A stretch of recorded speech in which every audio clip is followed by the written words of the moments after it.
States Postal Service for inviting me to participate in today's ceremony.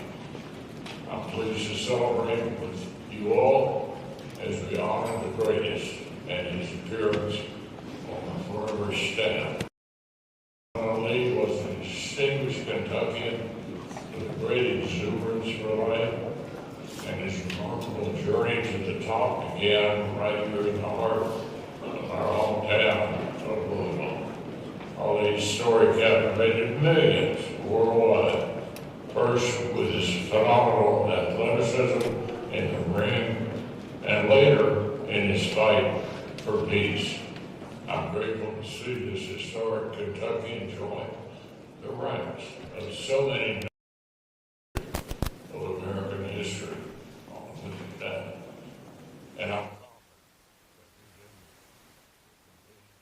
sorry, many generations to come. Thank you so much.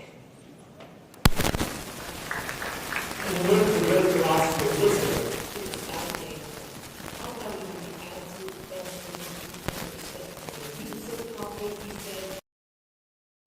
That's the only way I'll ever get lit. And that's exactly what we're going to do. As soon as I got to Congress and got out of the sector, I immediately joined in representing Andre Carson, and we are so happy to have this moment.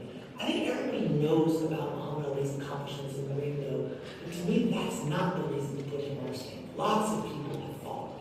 It's the love Muhammad Ali showed for every person in every place around him. The humanity that he spread throughout the world is going to be his real, enduring legacy. And I think, like every kid in Louisville, I got a Muhammad Ali story. For me, it was when I was with my grandfather, about 8 or 9 years old, at Oxmoor Mall, ran into Muhammad Ali, and there he was. He truly was larger than life. But if he saw a kid, or he saw somebody interested in him, his gift was how much interest he took in you. It's that spirit we celebrate today, and why it's about mankind gives a stand. Hey everyone, good evening. I'm honored to send a message to everyone gathered at Arlington Stadium to celebrate this special day. Today, the Post Office recognizes Muhammad Ali by issuing a forever stamp in his honor. Folks across the country can now address their mail with the Ali stamp. That's amazing. Muhammad Ali was a Kentuckian who was known around the globe as the greatest for his incredible boxing career. But more importantly, he was known for who he was as a person. Through his life, he served as an inspiration to many, and he still does today. He showed us that true greatness is defined not by who we knock down, but how we live. And as he said, service to others is the rent you pay for your room here on earth.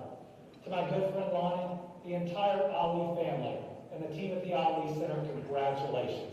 What an incredible way to celebrate this special Kentuckian who exemplified what it means to be great. Thanks everyone, and remember, life's short, so keep doing good things and be kind to each other. I want to begin by expressing heartfelt gratitude to my friend and my partner, Lonnie Ali, for her vision, leadership at the Muhammad Ali Center. Lonnie, your stewardship has helped ensure that Muhammad Ali's legacy is protected with integrity, elevated with purpose, and shared with new generations in ways that are both authentic and transformative. At Authentic Brands Group, we are deeply committed to preserving and promoting Muhammad Ali's enduring legacy, not only by honoring who he was, but by making sure what he stood for remains relevant today. Through the innovative partnerships and impactful initiatives, we work to keep Ali's voice present in culture by celebrating his legacy as an athlete, his humanitarian leadership, and his unwavering commitment to justice. The stamp is a powerful symbol of that mission. We're embarking on an exciting year ahead. The release of The Greatest later this year, a partnership with Amazon Studios, starring Jalen Best and produced by Michael B. Jordan. It's an extraordinary opportunity to introduce Muhammad Ali's story to audiences around the world with fresh energy and deep respect for his impact. So today, we celebrate with pride, with gratitude, and with joy. Thank you to the USPS, to Lonnie and the Ali family, the Muhammad Ali Center, and to every partner and team member who helped make this moment possible.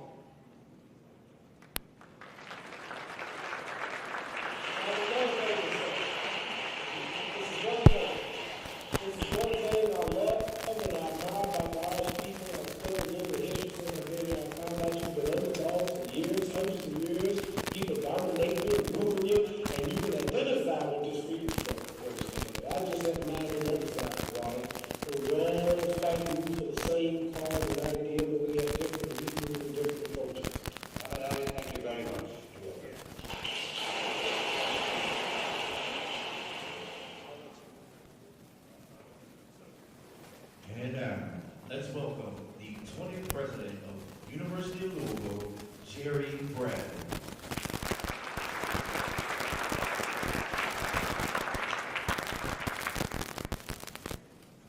Wow, well, thank you so much.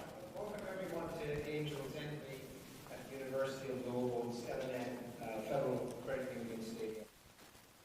Such a wonderful occasion.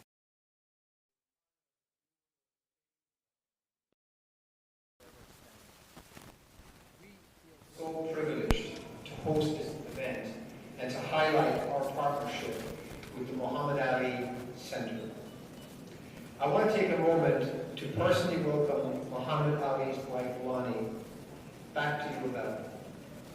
U of L and Lonnie have always had a long relationship, and Lonnie has been such a huge supporter of the university. She's a proud member of Card Nation, and we are happy to have her home. I've long been an admirer and fan of Muhammad Ali. My father was a huge fan, and he got me hooked at a young age.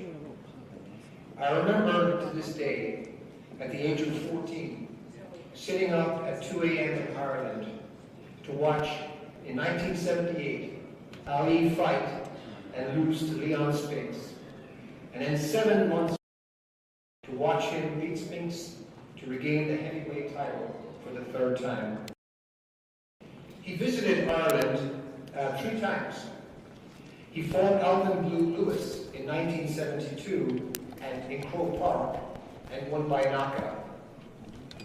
He learned about Irish culture and sports and was fascinated by hurling, which, for those of you who don't know, is a traditional Celtic sport.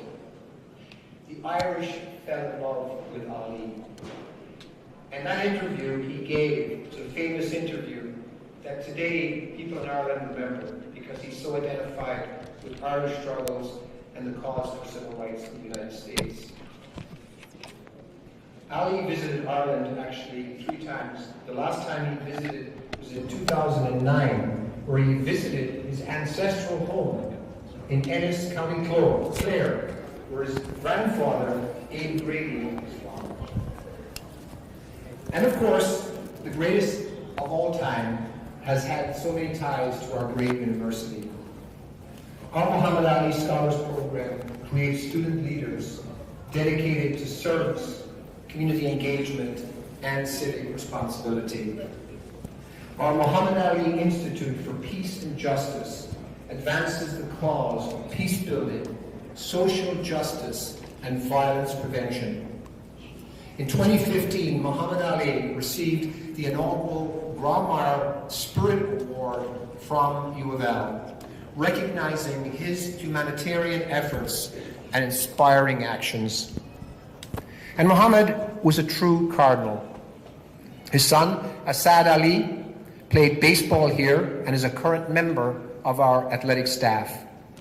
Muhammad was honorary captain of our 2007 Orange Bowl championship team. Even nearly 10 years since his passing, Muhammad remains an inspiration, not only for our student athletes, but for all Cardinals who care about making our world a better place. We are so happy to have you here today, and we are so excited to be part of today's program. And thank you all for being a part of history today. Thank you.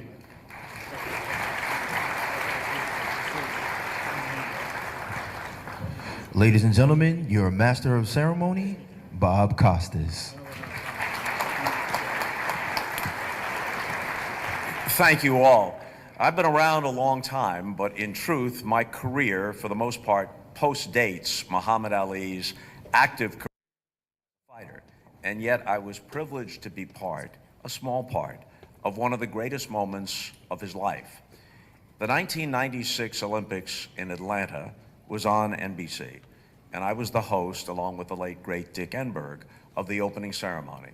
Now, normally, you're given notes on all the torchbearers, and certainly you're told who the final torchbearer will be so that you can prepare some thoughts.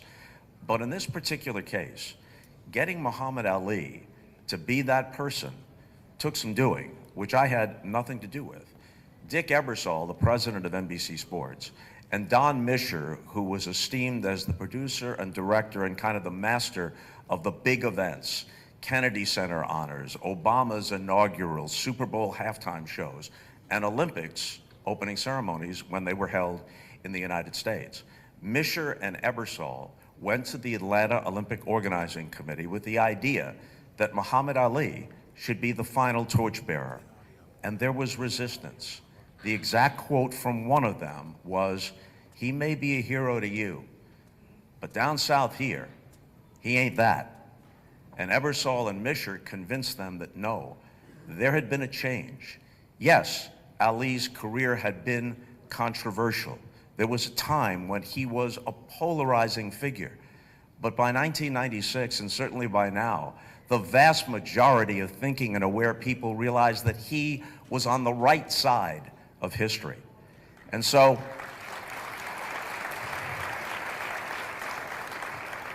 luckily, Ebersol and Mischer prevailed, but here was the theatrical touch. They told me and Dick Enberg, "We're not going to tell you who the closing torchbearer is. We want your reaction to be as spontaneous as the people in the stadium and the billions of people watching around the world." And in truth, barely 20 people even knew beforehand that it was going to be Muhammad. They rehearsed it one time in an empty stadium at 3 o'clock in the morning so that the secret would never get out. There was no publicity prior to. And so when Janet Evans, the great Olympic swimmer, climbed up those steps and handed the torch to Muhammad, he literally stepped out of the shadows and into the greatest possible global spotlight with billions of people watching around the world. You hear a lot of things in a stadium or an arena, something I'd never heard before or since: audible gasps and several seconds of silence beyond those gasps until the realization set in that yes, it was Muhammad Ali.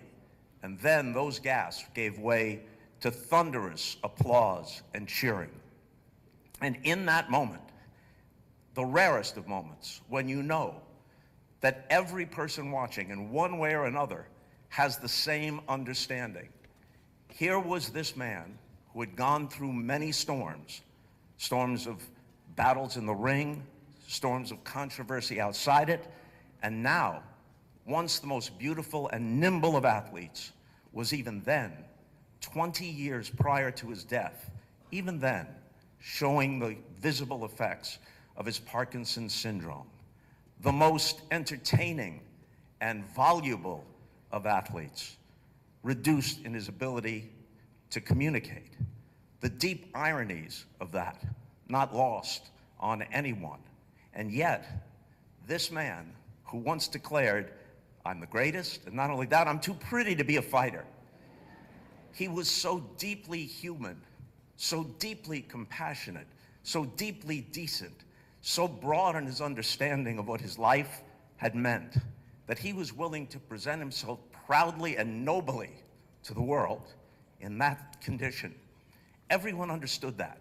And they also understood in that moment that whatever the controversies had been, yes, he remained a symbol of principle and integrity, but also he had become a symbol of international goodwill, of peace, compassion, and humanity. When people ask me about the greatest moments that I've ever been lucky enough to be part of, that's always at or near the top of the list, even though I said virtually nothing. Because when he stepped out into the spotlight there, the image itself was so arresting that it spoke for itself. That then is my connection to Muhammad Ali, and why Lonnie, we became friends after that, and that connection continued. But it was that moment that forged that connection. So that's why I'm here and happy to be so. At this time, I ask you all to stand, if you are able, for the presentation of colors by the Central High School ROTC Color Guard, followed by the singing of the national anthem by internationally recognized vocal artist Victoria Brinker.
Thank you, Victory, for that stunningly beautiful performance, and to the color guard from Central High School, which Muhammad Ali as Cassius Clay attended. Everybody, please be seated.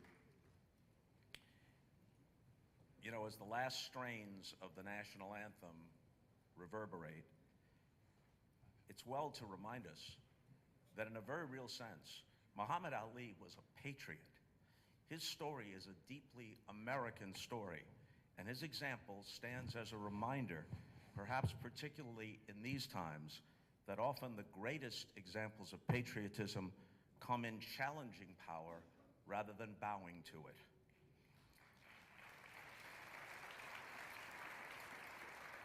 So we honor Muhammad Ali here in his hometown, a city that shaped him and that he reshaped forever. And now it's my pleasure to introduce our first speaker, the 51st Mayor of Louisville, Craig Greenberg. Craig.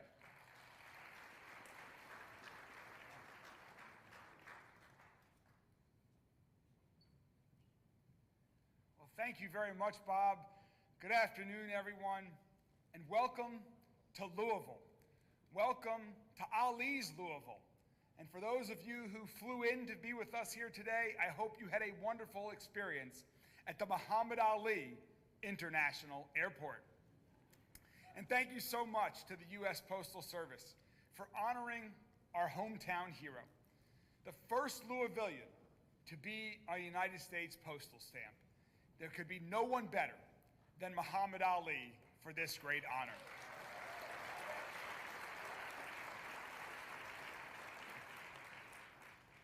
As we all know, Muhammad Ali was not just a champion in the ring. He was a champion of conscience. Ali taught us the power of courage, the need to speak the truth, the responsibility that each one of us has to stand up for one another, the importance of respect and peace.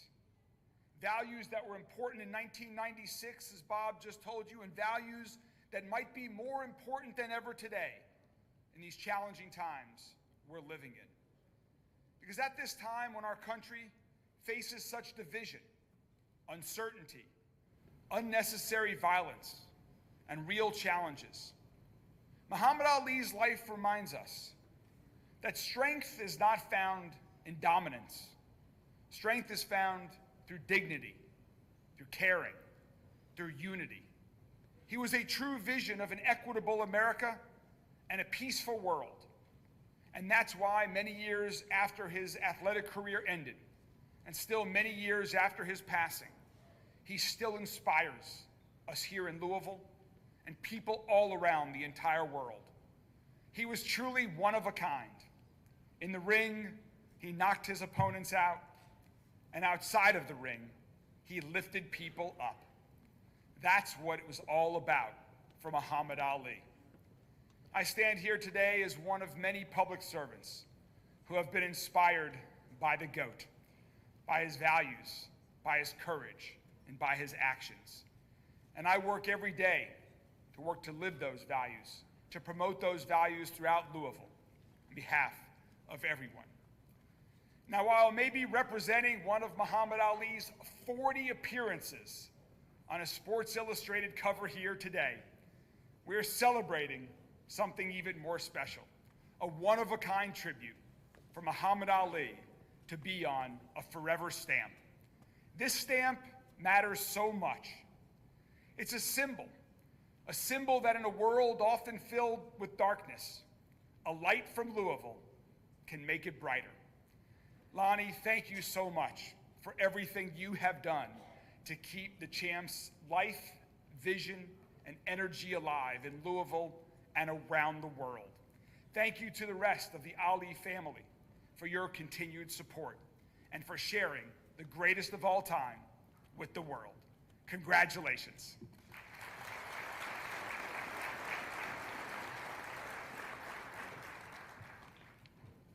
Thank you, Mayor Greenberg. Much will be said today about Muhammad Ali's athletic brilliance, and certainly he was among the most compelling athletes the world has ever known. But but Muhammad also understood that greatness is measured not only by titles, but by actions that uplift others. Ali personally answered fan mail from around the world. Impossible to answer each and every one, but he did his best, often with handwritten cards and thoughtful replies. Those cards and letters remind us that small acts of connection can create lifelong meaning.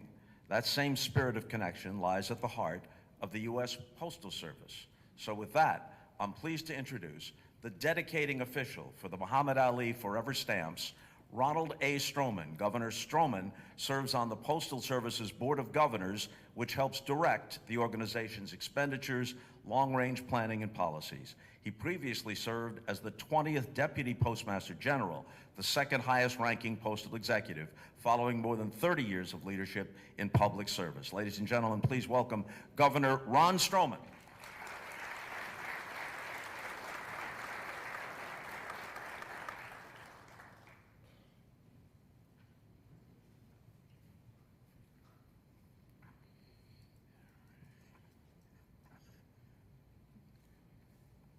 Well, good afternoon, everyone. On behalf of the U.S. Postal Service, it's an honor to join you today as we dedicate a forever stamp in honor of the champ, Muhammad Ali. Today, we honor a man who was the world heavyweight boxing champion, who reshaped sports, fought for his beliefs, and became a symbol of courage, decency, and love. Muhammad Ali revolutionized heavyweight boxing with speed and quickness that defied heavyweight logic, supernatural reflexes, and dazzling footwork. All transformed heavyweight boxing from brute force into artistry. Now, those of you who saw the champ, remember the Ali Shuffle. There was the double clutch shuffle. There was the Russian tank, the rope-a-dope, the bolo punch, the fake bolo punch, the acu-punch, the anchor punch, just to name a few. And of course, we all recall his signature refrain: float like a butterfly, sting like a bee, rumble, young man, rumble. Muhammad Ali elevated his key boxing matches into global extravaganzas. His epic fights with Joe Frazier and George Foreman were cultural moments. The Thriller in Manila, the Rumble in the Jungle. Rarely had the world seen an athlete who could command the world's attention, was funny and charming. In so doing, he paved the way for generations of athletes to be outspoken, socially aware, and totally authentic. Muhammad Ali's fights extended far beyond the ring. In 1967, at the height of his prime boxing years, Ali made a decision that would risk jail, his professional career, and the support of millions of people. He refused to be drafted into the Vietnam War, citing his religious beliefs, his opposition to the war, and the treatment of Black Americans in the Jim Crow South. Ali was stripped of his heavyweight title, banned from boxing, and sentenced to 5 years in prison. 4 years later, a unanimous Supreme Court overturned his conviction after determining that the Selective Service Board wrongly denied his conscientious objector status. For Ali, standing on his principles was more important to him than his professional career or the money he would lose. As Dr. Martin Luther King Jr. once said, the ultimate measure of a man is not where he stands in moments of comfort and convenience, but where he stands in times of challenge and controversy. Beyond sports and protest, Muhammad Ali's life was marked by extraordinary humanitarianism. As a global goodwill ambassador, he dedicated himself to service. He traveled extensively promoting peace and understanding across racial, religious, and national lines. He helped secure the release of 15 American hostages from Iraq, supported hunger and relief efforts, and raised awareness for Parkinson's disease after his own diagnosis. Even as the disease slowed his movements, it never silenced his message. As Ali said, service to others is the rent you pay for your room here on earth. And he lived those words every day. Today, as we dedicate this stamp, we remember a man who dared to be bold, stood on principle, and used his fame to improve humanity. The stamp design created by art director Antonio Acala captures both Ali's formidable intensity and his captivating charm. The photograph of him in his boxing stance reminds us of his unique athletic gifts, his lightning speed and deceptive power. The alternating placement of his name recalls the bold topography of classic boxing posters, while also echoing the chant that greeted him around the world, Ali, Ali, Ali. The picture in the selvage, the area surrounding the stamps, showcases Ali smiling in a pinstripe suit, reflecting the humanitarian and cultural icon he became beyond the ring.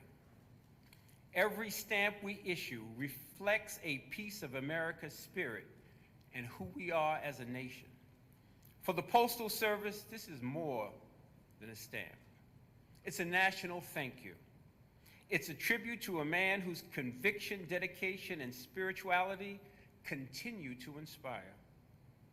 As Ali put it, quote, "I wanted to use my fame and this face that everyone knows so well to help uplift and inspire people around the world." That desire to uplift, to inspire, remains one of his many lasting gifts. And starting today, every time someone places this stamp on a card or a letter, they help carry that spirit forward. To Ali's Tulani and Ali's family, thank you for sharing him with us and the world. To the city of Louisville, thank you for nurturing a young man who would one day speak to the hearts of millions. And to everyone gathered here today, thank you for helping a legacy defined by greatness. And now, at this time, I'd like to invite our guests to join me for the official unveiling of the Muhammad Ali Forever Stamp.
You know, just once, I'd like to approach a microphone and not have to lower it.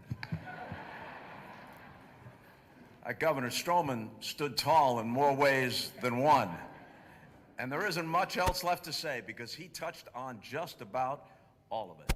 So at this time, we're honored to welcome a musical performance by Louisville native and gospel recording artist Patricia Matheson.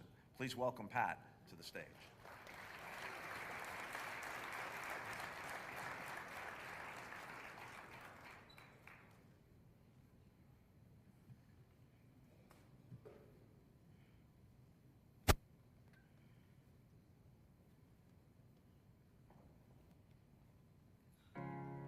You're broken down and tired of living life on a merry-go-round, and you can't find the fighter, but I see it in you, so we gonna walk it out. Move mountains, we gonna walk it out. Move mountains. And I'll rise up, I'll rise like the day, I'll rise up, I'll rise unafraid, I'll rise up, and I'll do it 1,000 times again. I'll rise up, high like the waves, I'll rise up, in spite of the ache, I'll rise up, and I'll do it 1,000 times again.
Patricia Matheson. That was wonderful, Pat.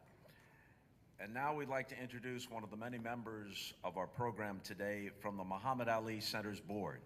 Peter Villegas is a nationally respected leader in public affairs and civic engagement with senior leadership experience at the Coca-Cola Company and J.P. Morgan Chase. He's also a member of the Citizen Stamp Advisory Committee, which recommends subjects of broad national interest to the Postmaster General as future stamps. Please welcome Peter Villegas.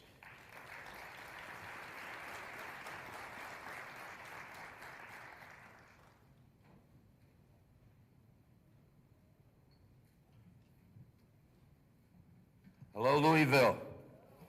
I'm from Los Angeles. Hello, Louisville. Thank you for the snow last night.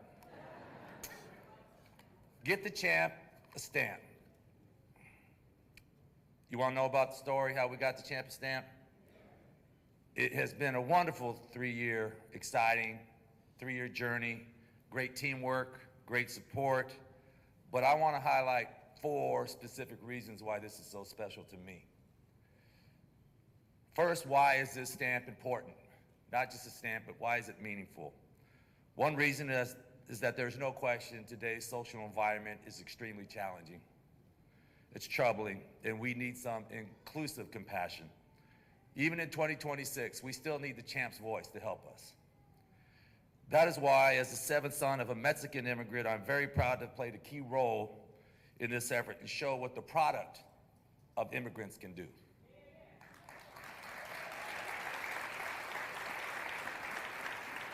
That a son of a Mexican immigrant from Victorville, California can help get a champ the stamp for his hero, an African-American Muslim from Louisville, Kentucky.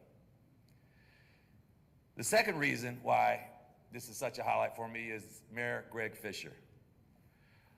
Now, we were in LA and not knowing the mayor, we were going to the same conference, and I saw this good-looking, distinguished man. I went up to him, I said, "Would you like to share a cab?"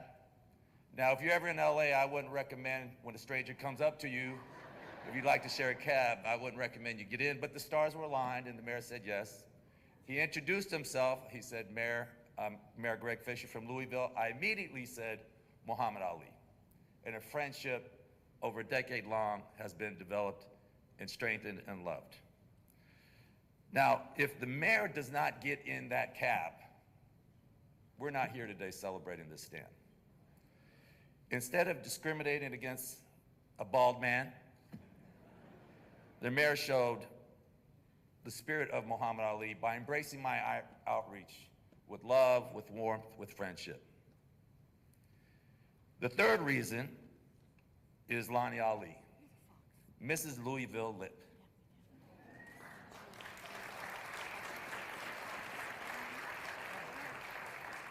The mayor asked if I would consider coming on to the Muhammad Ali Center board. Shout out to all the staff and the board members from the Muhammad Ali Center. And I said, of course, and that I would get a call from Lonnie Ali because she wanted to meet me and learn about me. And usually when people come to Los Angeles, you meet them in a hotel lobby or you meet them at a restaurant.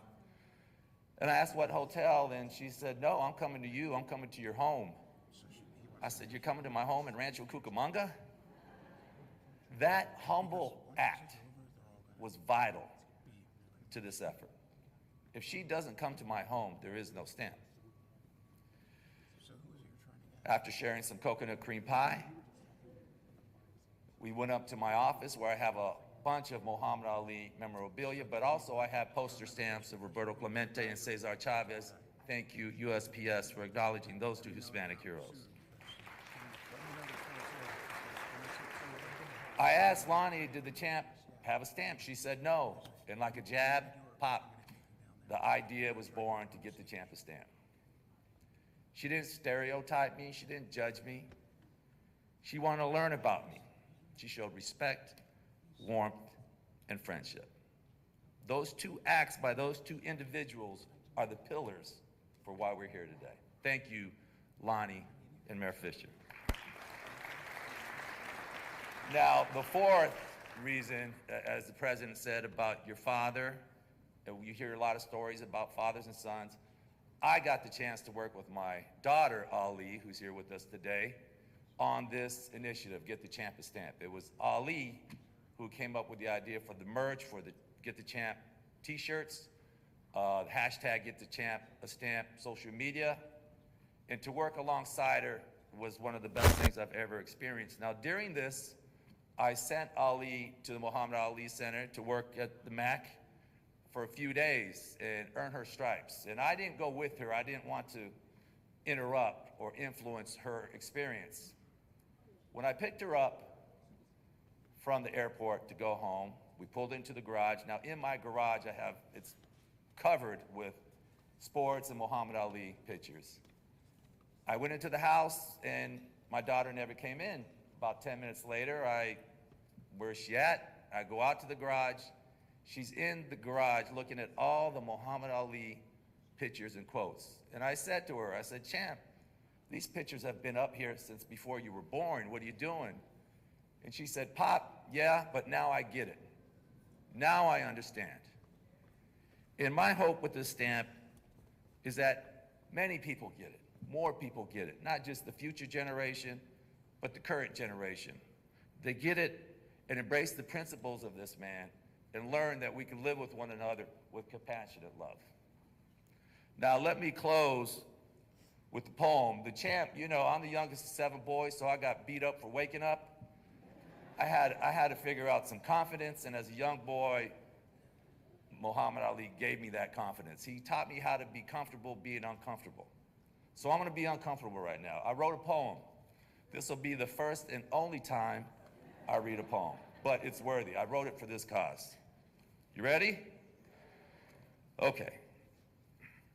Lonnie gazed at my poster stamps of Roberto Clemente and Cesar Chavez, 2 legends who are Hispanic, but I didn't have one for Muhammad Ali, and I started to panic.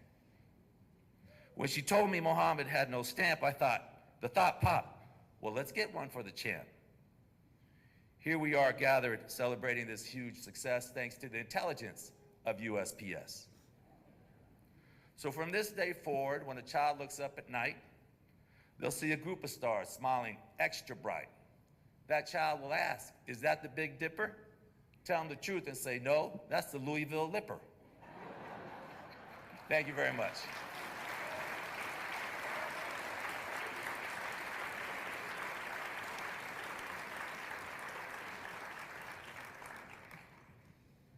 Thanks, Peter.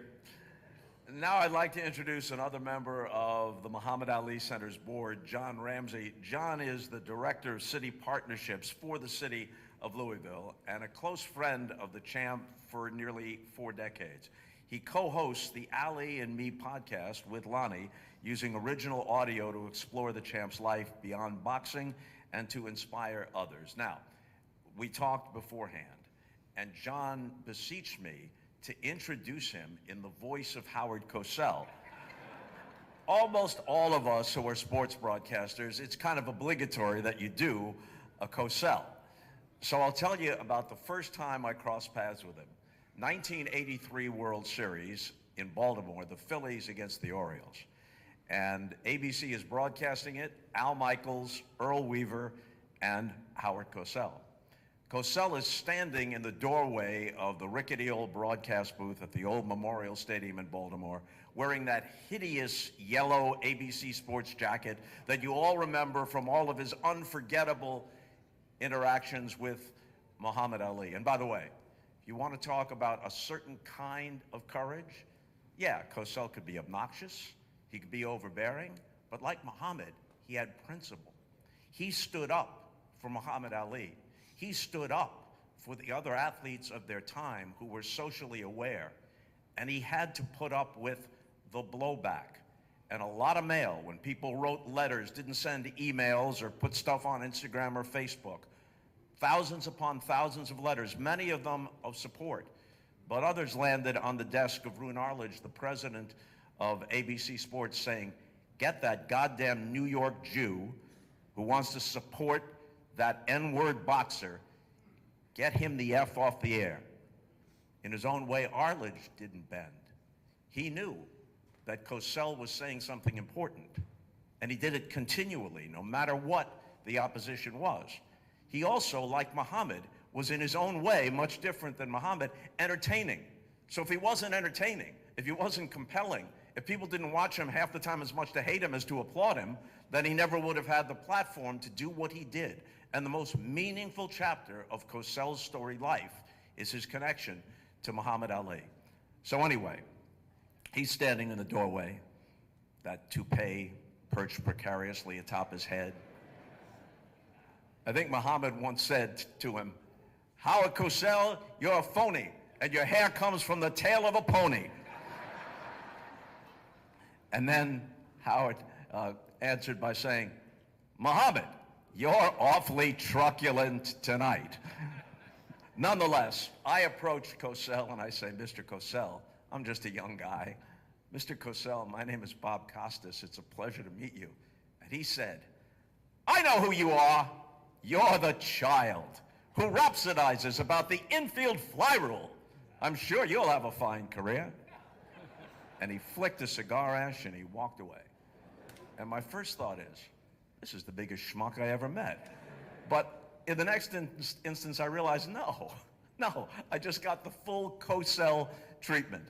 And it's an honor that he even knew who I was. And in subsequent years, we got along just fine. And so with that as the background, ladies and gentlemen, here's a man who's meaningful in so many ways, especially to the Muhammad Ali Center, which celebrates the life of the incomparable champ. Ladies and gentlemen, John Ramsey.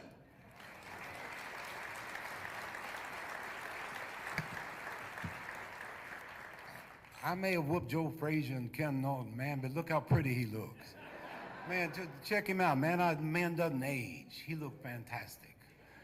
By the way, when Cosell said to him, he said, "You being mighty truculent," Muhammad said, "If truculent's good, then I'm that."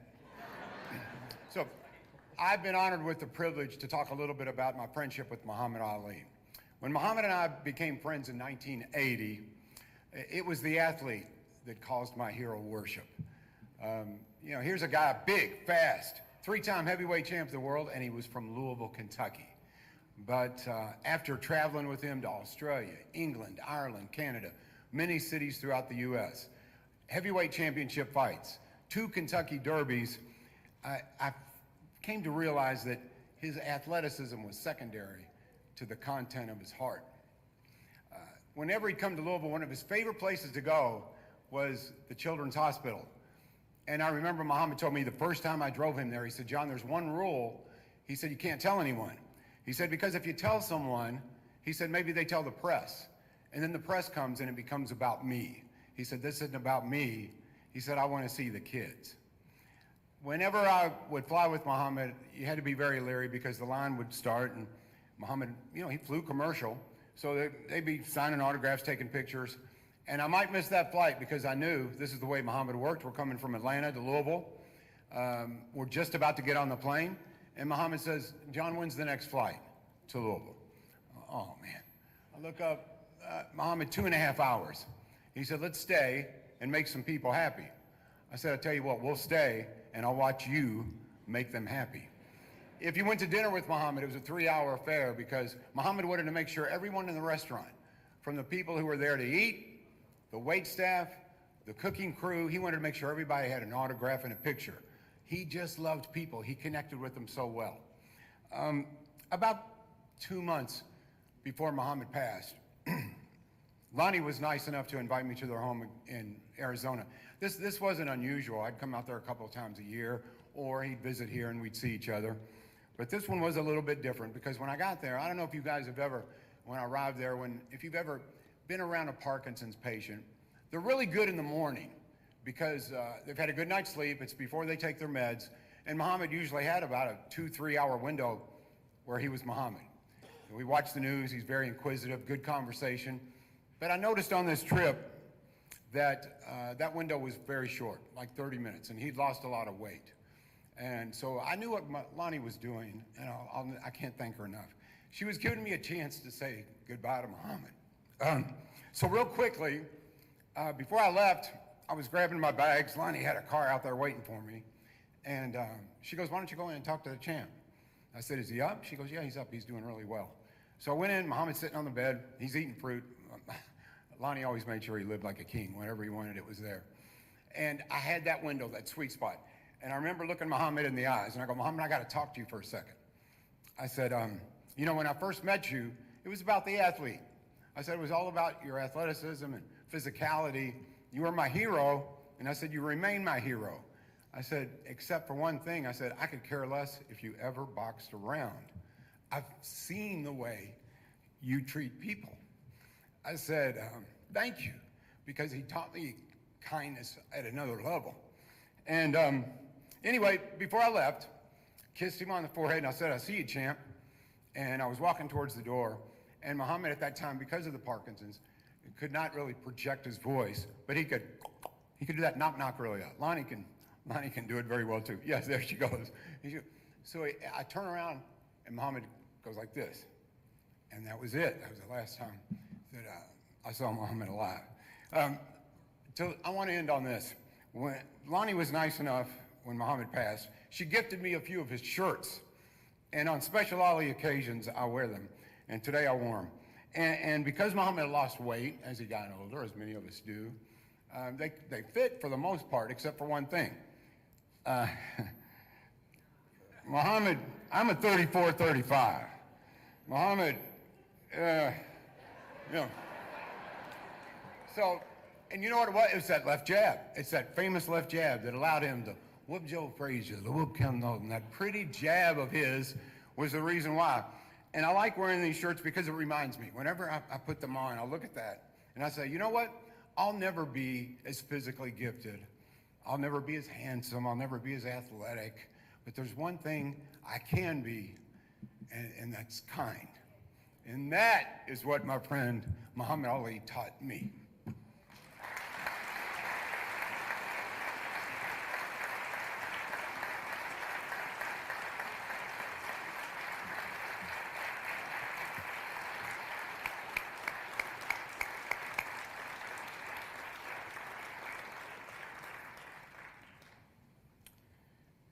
You know the old saying, a picture is worth 1,000 words. Well, our next speaker's career exemplifies that.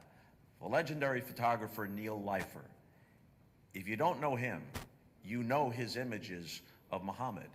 You know the image of Muhammad Ali standing over the fallen Sonny Liston in Lewiston, Maine, scowling at him. Get up, sucker, get up. And then the next year, perhaps the pinnacle of Ali's athletic brilliance, the way he dispatched Cleveland Williams at the Astrodome in Houston, and Neil had the presence of mind to go way upstairs to the top of the Astrodome and get this incredible shot down to the ring. And it was different then. There weren't all kinds of sponsorships all around. It was just the pristine canvas and these two fighters. Picture worth 1,000 words? Pictures like those, so many of which were conceived and taken by Neil Leifer, were worth 1,000,000 words, and they reverberate still.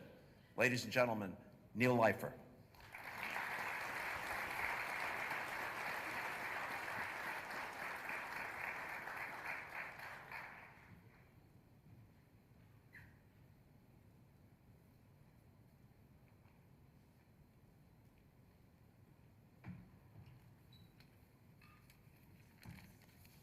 Well, before I start, I want to thank Lonnie Ali for including me in this magnificent program. I can't begin to tell you how honored I am to be here.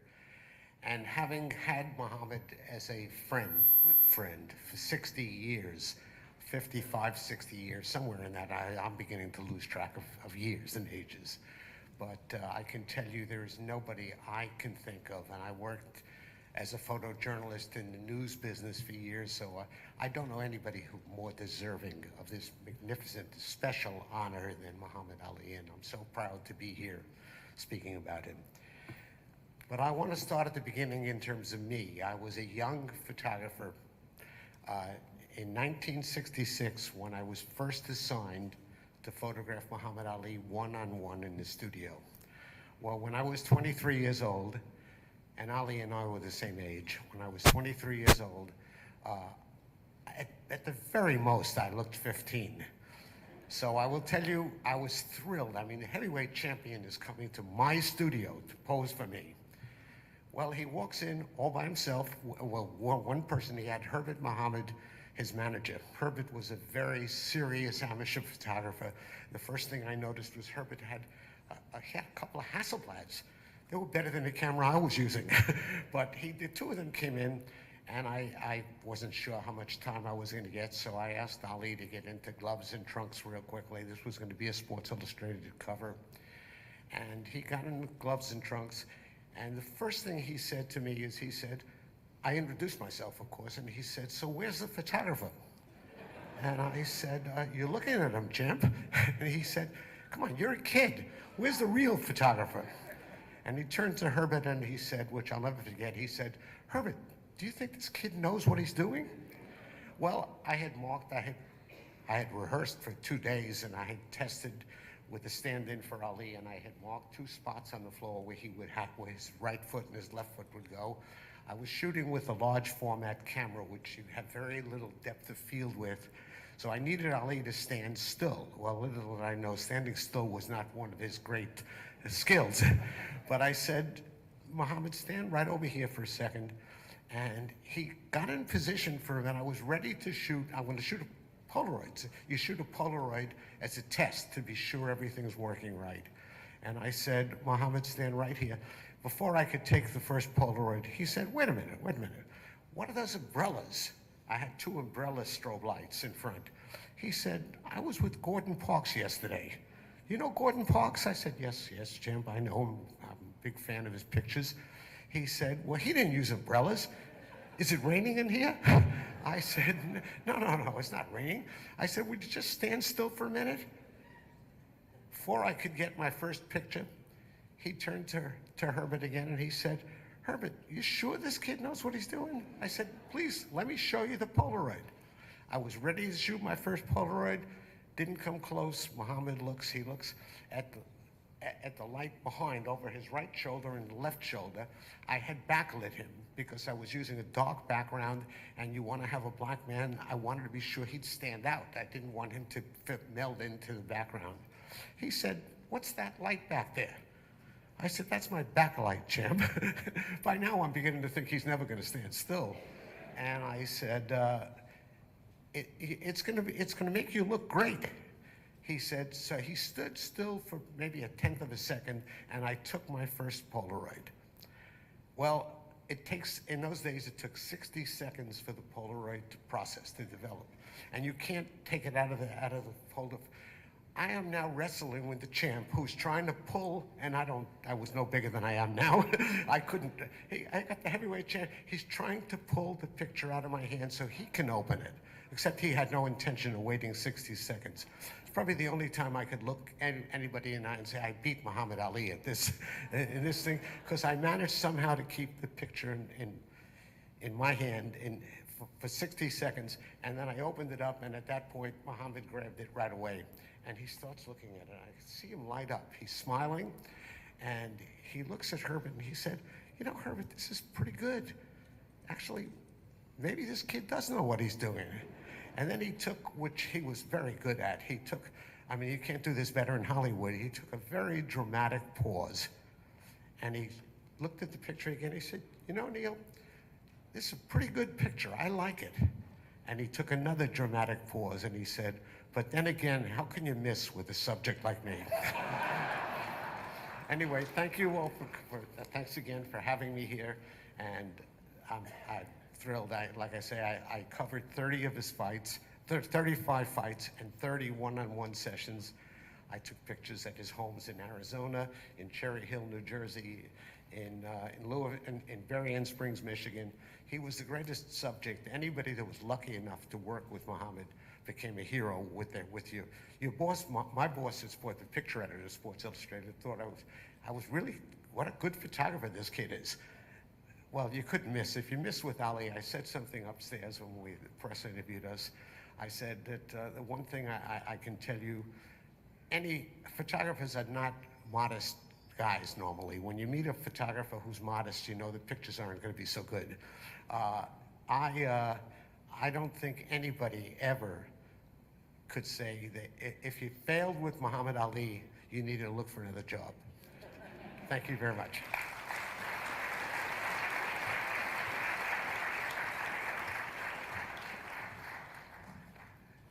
And at this point, another brief musical interlude. Let's bring Victory back up here.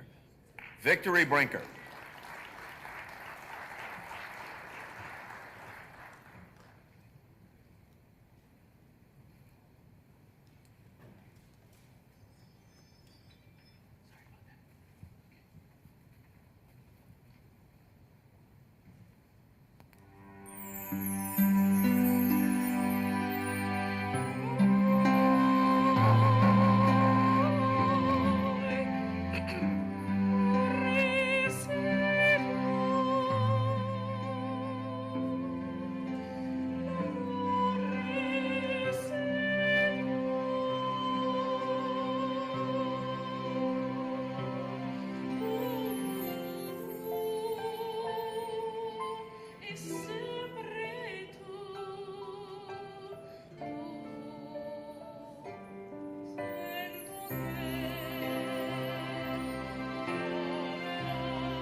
You know, I turned to artists over here and I said, correct me if I'm wrong, Victory's only 15 years old. He said, you are wrong. She's 14 years old. 13? She's aging backwards? She's 13. My God. How about that? And now, I'm very pleased to introduce two stars of the forthcoming Amazon series, The Greatest, the first authorized scripted series about the life of Muhammad Ali. Please welcome the rising and very talented actor Jalen Best, who will star as Ali, and when you see him, you know that this is a stroke of genius when it comes to casting, and the creator of the hit Prime Video series Cross, who is the showrunner for The Greatest series. That's Ben Watkins. Please welcome Jalen Best and Ben Watkins.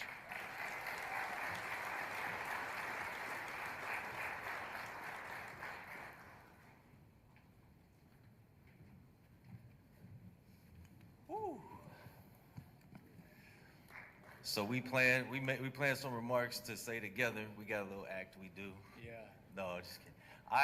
I'm gonna talk first and then hand it off. It's funny, you know, we don't want to hold people too long, but like John Ramsey said, they recommend we do 2 minutes, and even John Ramsey said, well, even one round in boxing is 3 minutes. Can I get 3 minutes? But what I have to say won't take very long. You know, for me, Muhammad Ali is a childhood hero of mine. When I was a kid, if you ever saw those little forms you would get in class that would have all the books, you get these scholastic book things, and the first time I had a chance to order a book, the first book I ordered was a kid's version of a biography of Muhammad Ali, because I had heard my mother say his name, and I saw the picture, and I was so fascinated with the picture. And from that day forward, it's been a love affair for me with Muhammad Ali. So he went from being a childhood hero to a lifelong hero. And then I find myself with the incredible, awesome responsibility and privilege to tell a story about Muhammad Ali, The Greatest, which is the series that Bob was mentioning is coming out later this year. And when I went to do that, something dawned on me. And it was that I had, like many of us, put Muhammad Ali into this stratosphere. He was not a person to me, he was a superhero. He was an icon, he was a myth. And when I went to dig in and start telling the story, it reminded me that he was actually a person, flesh and bone, and heart, and blood, and sweat, and tears. And that realization actually made me admire him even more. Because then it wasn't some comic book superhero that stood up and faced down the United States government, or the power structure in boxing, or the racists, or whatever you want to say, in all the challenges. It was a real person who stood up when nobody else would. It was a real person who spoke out when everyone else was silent. It was a real person who stepped forward when everyone else was turning their backs. And I not only appreciated him more with that, it also served as a call to action for me, because I'm a real person too. And I'm not going to hold myself to the standard that he set, because I don't think anybody else can meet that. I consider him the most accomplished and celebrated hero of our lifetime, and many others. But I do know that I can make a difference in my own small way. And I challenge myself to do that now, because I can't make the excuse that you gotta be a superhero to go out and speak the truth. You gotta be a superhero to go out and extend a helping hand. You don't have to do that. You gotta be a person. You gotta be a person with conviction and a commitment to serve. And I think all of us can have that. And when I sit here today and I think about all of us being brought together, even if it was that simple, even if it was that small, that you just follow that example that Muhammad Ali brought us here together. He did it again. And when those letters go out and that correspondence goes out, even if it's just somebody paying a bill and his stamp's on that, he's connecting people again. So I would just challenge all of us to look for our way to be a little bit of a hero following his inspiration. And with that, I'd also like to hand it off to my partner in crime here, who we cast as Muhammad Ali, and it's not just because of the resemblance, it's because we understood he was tapping into an essence that we feel is so indicative of Muhammad Ali. And not only is he doing that, but he has already shown that he is committed to making a difference. So we got the right guy. Let me introduce again Jalen Best. Yeah. Somebody tell him it was 5 minutes long. Way too. Yeah, about 5 minutes. Thank you for allowing me to be here and give this speech right now. But yeah, I said this joke earlier upstairs. I said, his face like this, comes with a great deal of responsibility, and a lot of photo requests too, and but yeah, I thought he told me I was getting cast to play Muhammad Ali, and I didn't know that meant in real life. A lot of people recently, especially more so, have been asking for autographs and also calling me champ. They're like, champ, champ. I'm like, it must be the cheekbones. That's what it got to be. But yeah, I'll get started with my speech. But good afternoon, everyone. I'm a little different. I wrote something on paper. And to Lonnie and the rest of the Ali family that's here, thank you, thank you, thank you. And to the city of Louisville, Louisville. Got you. And to the United States Postal Service, thank you as well. And to everyone who still carries Muhammad Ali in their heart. And as you should, because if not, you got to catch the jab. And the fancy footwork. Watch this. I knew I was going to do that one. But anyways, thank you for allowing me to stand here today and give this little speech that I prepared. So for all of you who haven't met me, I'm Jalen Best, and I have the complete honor and heavy responsibility, because it is indeed heavy, of portraying the greatest Muhammad Ali in this upcoming Amazon Prime series. And so if I've learned anything from my experience, you don't just come in and play Muhammad Ali. And you step into his shadows, and I guess you really just pray and you hope that you're brave enough to stay in those shadows. And Ali wasn't just great in the ring. That was a man that was dangerous to comfort. He was allergic to fear. He made the world adjust to him, and definitely not the other way around. And now, fittingly, the man who, always showed up for the whole world is now being honored on a stamp. And so I said, think about that.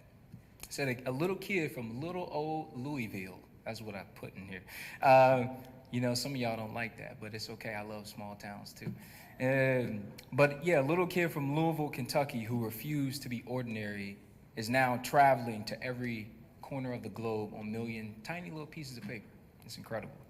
And when I started my process of becoming Ali, I thought I was just really studying his footwork and, the popular fights and stuff that we see all day and whatnot. But I realized down the line, I was actually studying his conviction. And this was a young man who said, I am the greatest, before the world gave him permission to be. And in his words, he said, I am the greatest. That's what he said. But he made you feel bigger, right? He made you feel braver and less afraid to say what you believed. And so really tonight isn't just about a stamp, right? It's about a little spirit. I said this. A little spirit that told a young black boy from the South that his voice actually mattered. A little spirit that told a champion that standing up was worth more than staying and playing it safe. A little spirit that told the world, I know who I am. And so now I admit, trying to honor that spirit is very intimidating at moments, and or majority of the time it really is.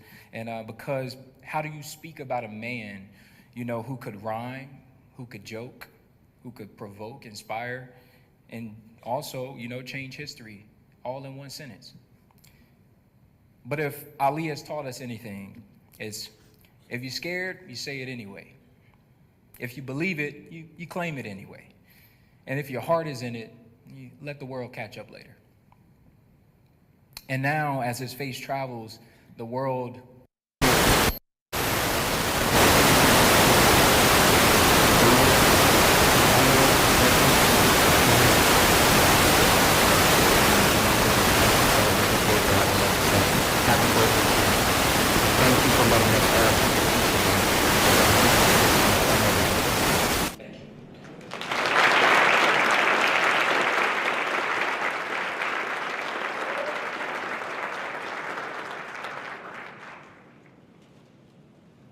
Thanks, Ben and Jalen. We're all looking forward to the film version of The Greatest. Earlier, Peter Villegas mentioned the former mayor of Louisville. I'm saying Louisville now instead of Louisville. and the role that Mayor Fisher played in bringing this moment to fruition. The campaign, Get the Champ a Stamp. And I think we can all say today, mission accomplished. Ladies and gentlemen, former Mayor Greg Fisher.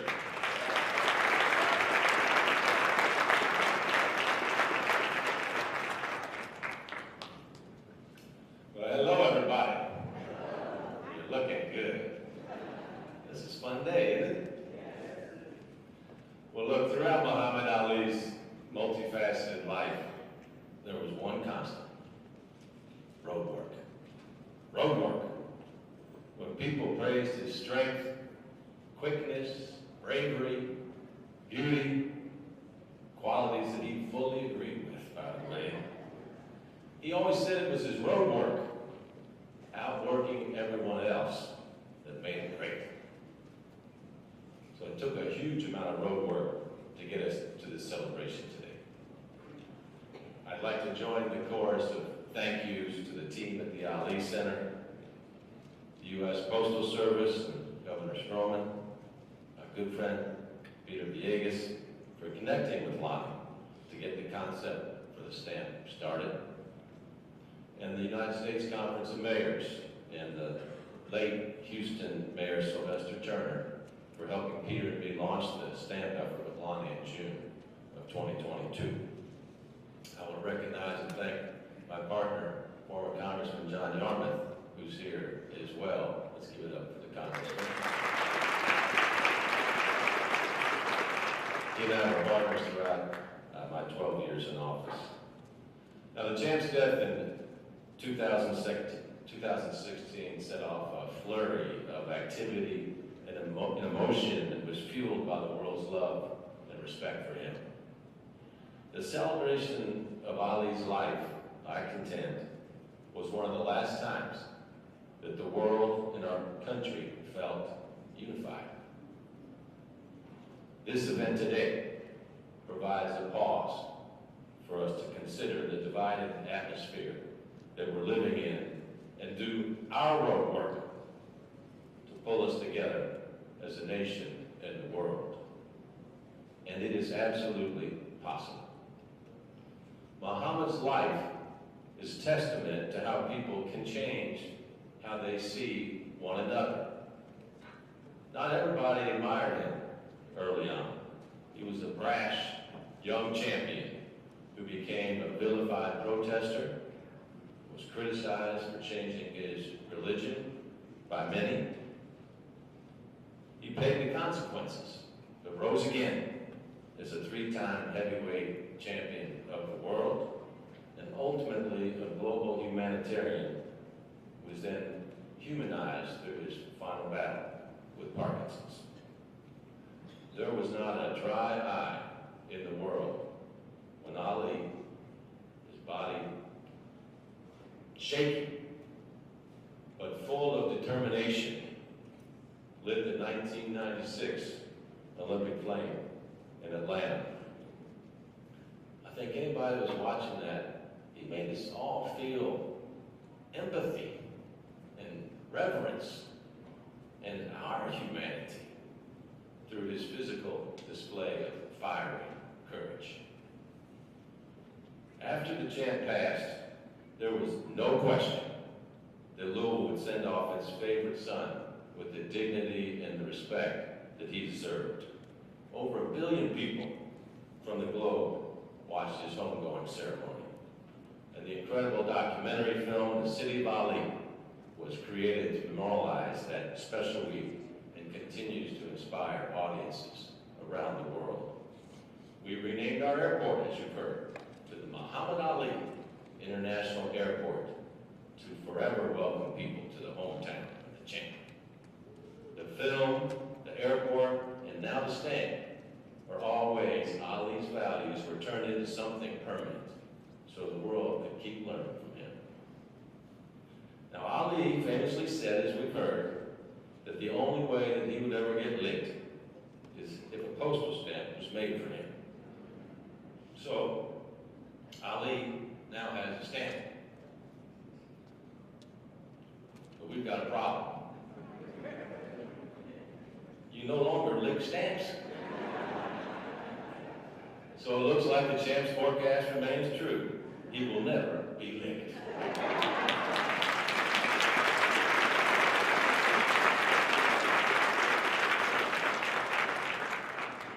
Now I wonder what he would say about that. They finally put the champ on a stand, and he's still undefeated. No licking, no losing, delivered on time, still floating like a butterfly, still cruising. Because Muhammad Ali was never just a fighter. He was a force for compassion, A voice for dignity, a Louisville kid who became a citizen of the world. From our streets to every corner of the globe, his courage still travels, his love still delivers, and his legacy, like this stamp, sticks with us always. Now, the mail will keep moving, and stamps will keep changing. But what Muhammad Ali shows us with his forever stamp is that courage has no expiration date. Compassion outlasts the moment.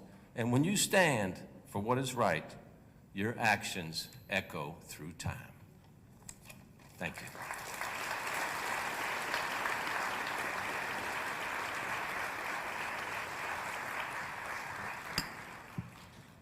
Thank you, Mayor Fisher. Our next speaker is the 58th Lieutenant Governor of Kentucky, Jacqueline Coleman. Lieutenant Governor Coleman is a lifelong Kentuckian, educator, and a leader devoted to service. A U of L alum, she served on the women's basketball coaching staff, thus following in the footsteps of her grandfather, Jack Coleman Sr., who was the university's first 1,000-point scorer, a U of L Hall of Famer, and a two-time NBA champion. How long ago was that? He played for the Rochester Royals and the St. Louis Hawks, neither of which exists anymore. Please welcome Kentucky's Lieutenant Governor, Jacqueline Coleman.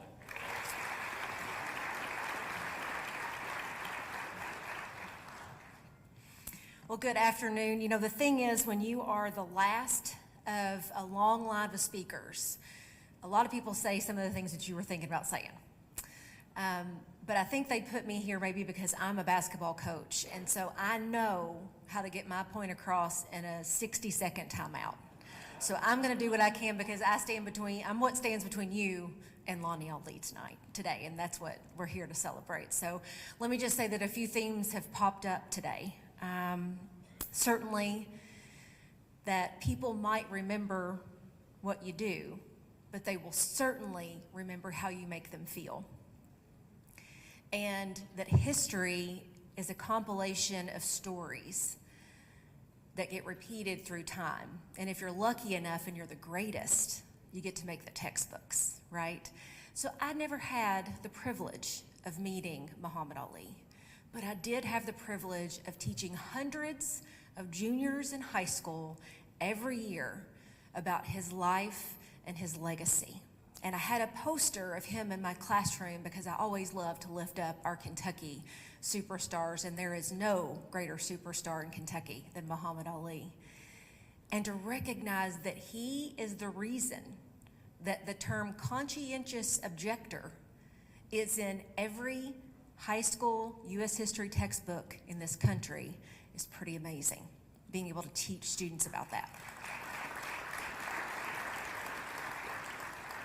And I too remember watching the 1996 Olympics and watching him come out of the darkness with that fire. I had no idea that Bob Costas was as surprised as the rest of us were. That's a nice story. But his life and his legacy and everything that he left for us is part of that history that we get to tell. And I have to say that a lot of times in history, the stories only live on if you have a great storyteller. So when it comes to storytelling, Lonnie, you are the greatest.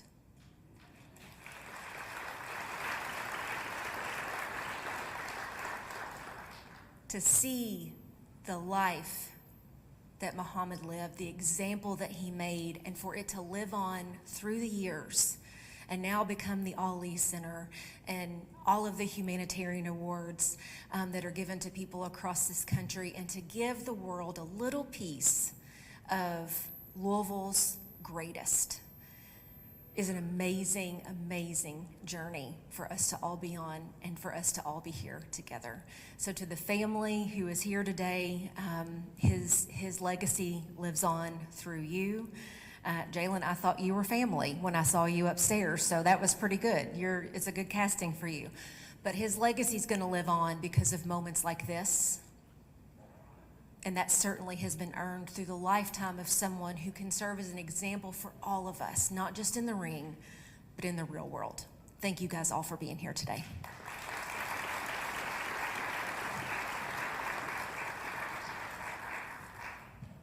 Thank you, Lieutenant Governor Coleman. And now, as the Lieutenant Governor foreshadowed, it's my distinct honor to introduce our final speaker, Yolanda Lonnie Ali, a Louisville native.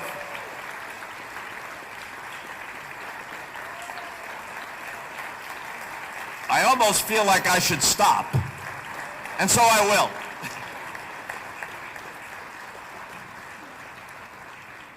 As some of you in here might know, there is a difference between Yolanda and Lonnie, okay? Today you're gonna get Lonnie. Thank you, Bob. Isn't he wonderful? Let's give him a round of applause.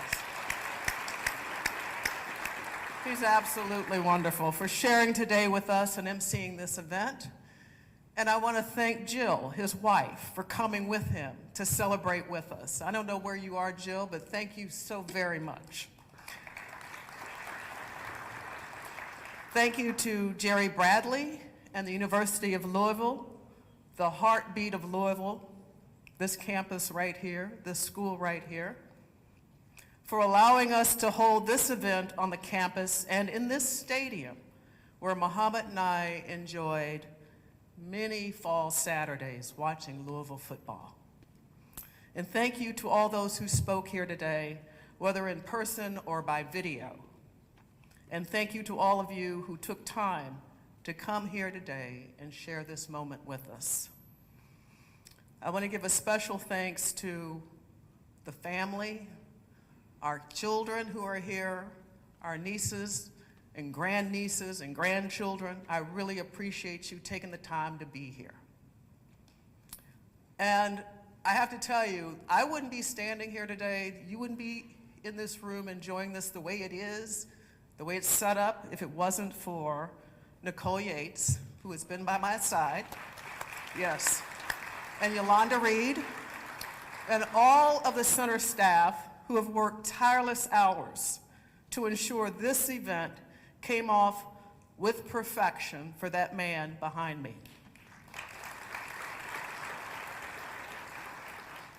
A special thanks to the many people who made this moment possible. Peter Villegas. I won't go into it, you know the story. He's the first one who thought of the idea to get Muhammad a stamp. Our former CEO and president of the Ali Center, Marilyn Jackson, and the then staff of the Ali Center who made the quest to get Muhammad a stamp their own. To Greg Fisher, who as mayor started Get the Champ a Stamp campaign along with Peter and took it national at the U.S. Conference of Mayors. Congressman John Yarmouth, Andre Carson, and then followed up with Congressman Morgan McGarvey, and many other U.S. representatives who joined in the campaign. A lot of thank yous, got to show gratitude.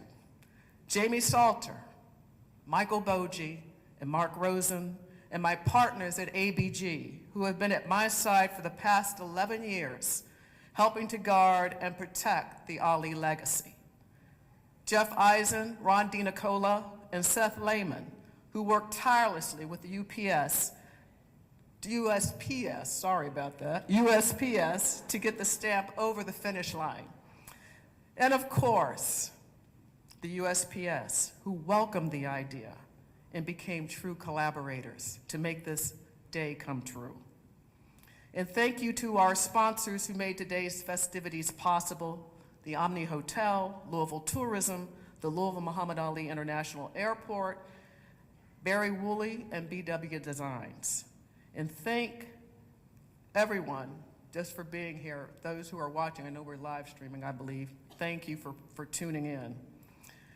Those of you who knew him No Muhammad would have relished this moment. You won't believe this, but I can't believe this. Can I have my phone underneath you? I can't believe this. It would, this is Lonnie. This is typical of me. I have 2 pages of my 3-page speech. Just bear with me. I know I'm taking up time.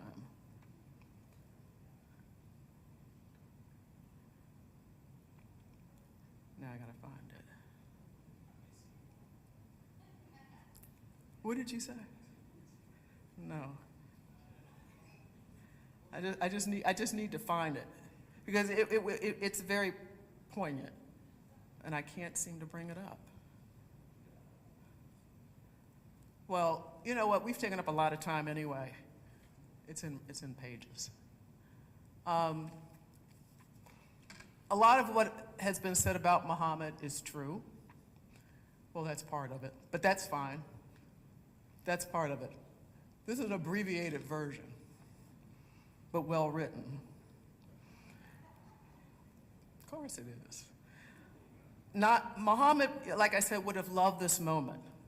Not just because his face will now be traveling the world. Thank you. Give that back to you. No. Okay, got it. Not just because his face would be traveling the world.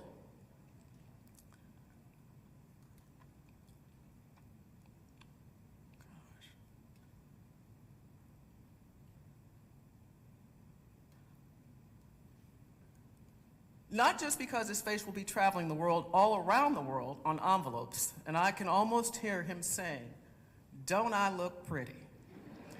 But he would have loved this moment for a much deeper reason, because Muhammad understood what this stamp truly represents.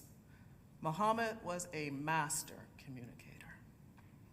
He understood the power of words and the impact of messages we send out into the world almost every minute of the day. He knew that our words can wound and they can heal. They can divide or they can unite. He would often remind me, mostly by example, words can crush a spirit or lift one up. There is a reason every letter and every figure in a message is called a character, because every message reflects who we are and what we value. Today, Muhammad becomes a forever stamp. But this moment is about more than just honoring the man. Just as he planned his memorial service to be a teaching moment of melting lines of division, bringing people together from all over the world, and showing we can treat each other with respect and kindness, I know he would want this moment to be a teaching moment too. This moment is an invitation to all of us, an invitation to pause and to ask ourselves before every word we utter, what stamp am I making on this world? What do my words leave behind? Muhammad spent his life showing up and showing us that true greatness is not measured by who we knock down, but who we lift up. We all have this power. Muhammad was a champion inside the ring, but his greatest legacy was compassion. How he showed up for people every day. How he disliked anyone speaking a bad word about someone in his presence. He showed us that compassion is not weakness, it is courage. It is seeing another person's pain and refusing to look away. This stamp will travel millions of miles. It will pass through countless hands, but it will quietly remind the world of a man who dared to believe that kindness could be powerful and that being in service to others could be heroic. But the greatest tribute we can offer Muhammad is not to admire him. It is to follow his example, to make our own mark, our own stamp on the world. So before you send your next text, message, email, or letter, I invite you to pause and ask one simple question. How can I lift someone up with this message? Because the greatest legacy any of us can leave is not fame. It is not victory. It is compassion. And that truly is forever. Just like this stamp, and just like Muhammad's legacy. Thank you.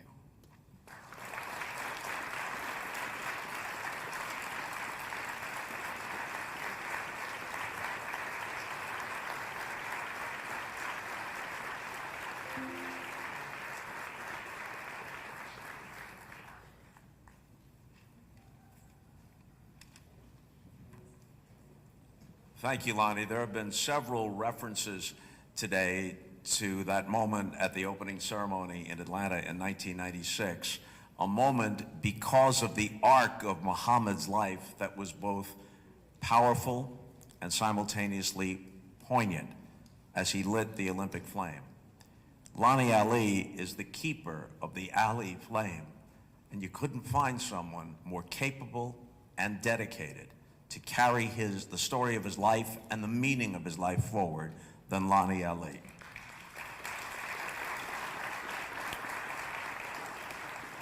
And now, as we conclude, I'd like to welcome Patricia Matheson back to the stage for one final musical performance. Here she is.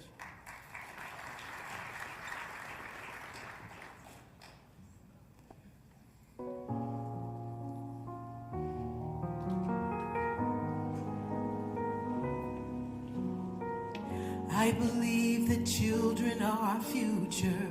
Teach them well and let them lead the way. Show them all the beauty they possess inside.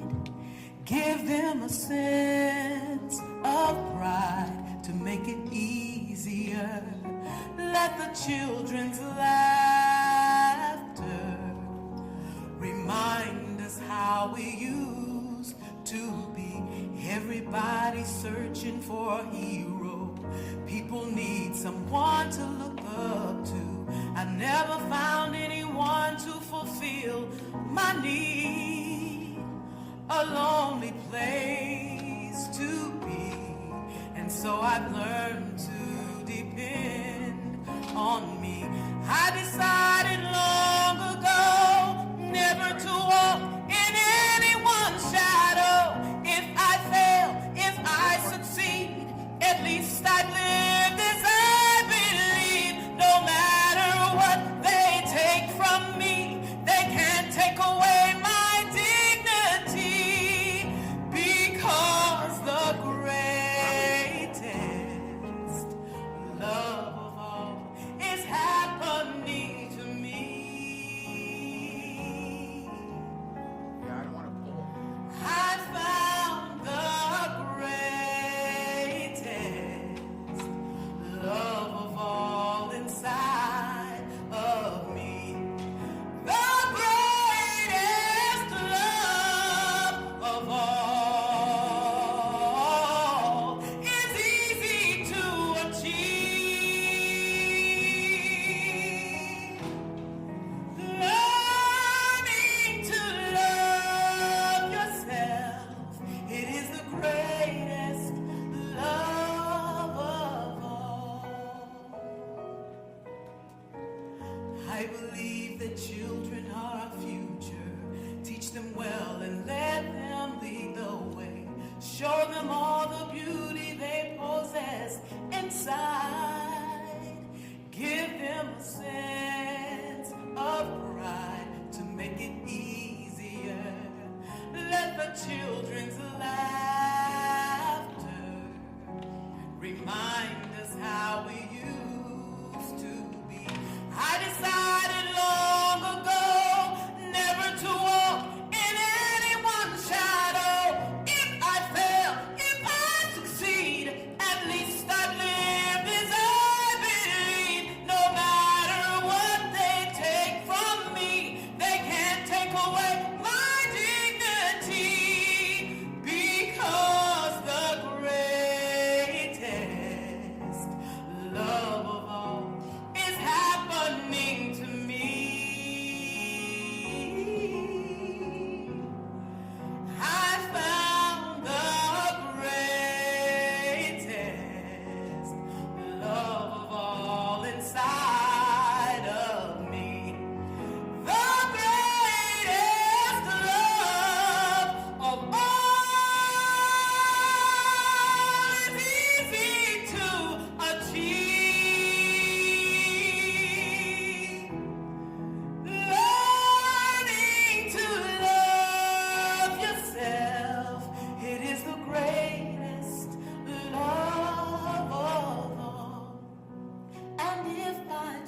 special place that you've been dreaming of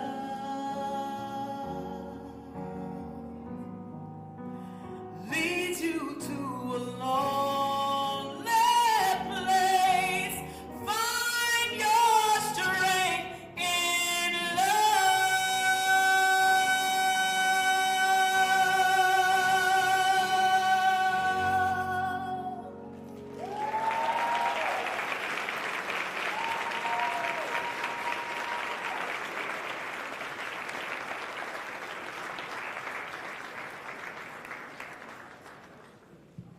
Final note here.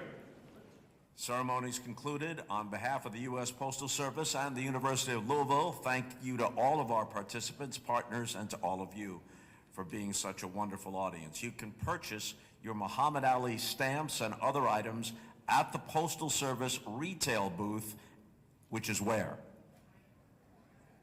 It's back there. Okay, there we go. You can purchase it back there and online at USPS.com. Program participants will also be available for autographs at the front of the stage in just a few moments. So thank you all for joining us, and may Muhammad Ali's spirit continue to inspire us all.